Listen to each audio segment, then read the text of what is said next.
ভাই কান্দে এরপর আদিবাসীকে ডাকতে, বাবারা ভাইরা আমার বাবানরা, আমার আদরের সন্তানের কাছে একটু নিয়ে যাও, আমি আর দেখতে চাই, আমার সন্তানকে আমি দেখবো।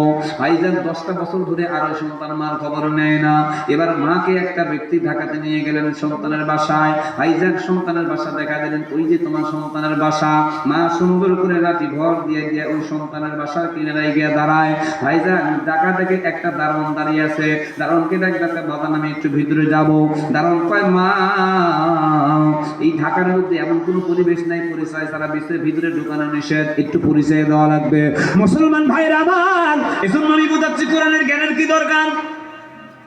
মা ডাকতে পায়, বাজান রে আমার পরিচয় চাও? বলে হ্যাঁ মা পরিচয় চাই। মা ডাকতে পায়, বাজান যেই মালিকের তুমি দারোয়ান, ওই মালিকের আমি জনম দুখুনি মা। সুবহানাল্লাহ বলেন। দারোয়ান ডাকতে পায়, মারে দেরি করবো না, আপনাকে নিয়ে যাচ্ছি ভিতরে। হাতটা দুই যাবো করে তারাই উঠে গেল। 3তলা ভবনের উপর ওইটা কলিং বেল চাপ দিলেন।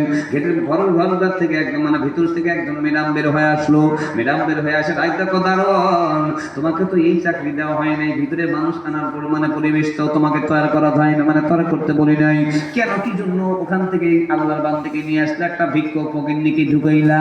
দারুণ একটা কয়, ম্যাডাম ইনি ভিক্ষুক না, ইনি হলো আপনার হাজবেন্ডের মা। ম্যাডাম ডাকতে কয়, না না আমার হাজবেন্ডের দুনিয়ার মধ্যে কোনো মা নাই। একটু জোরে বলা যাবে কি না? আউযুবিল্লাহ। এই কথাটা কেন বললো? ওই ম্যাডামের মধ্যে কোরআনের জ্ঞান নাই, আল্লাহর জ্ঞান নাই, আল্লাহর অবশ্যই ভালোবাসা নাই, ইসলামের কোনো জ্ঞান নাই। আজকে যদি নুরানি হাফিজা কওমি মাদ্রাসার একটা ছাত্রী হইতো ম্যাডাম, খোদার কসম কোনোদিন কোন সময়ের জন্য এই কথা বলতো না, আমার হাজবেন্ডের মা নাই। এই ব্যক্তি এই আল্লাহর বান্দি ডাক দেখো, আমার হাজবেন্ডের মা নাই, তাড়াতাড়ি করে এখান থেকে নামা নিয়ে যাও।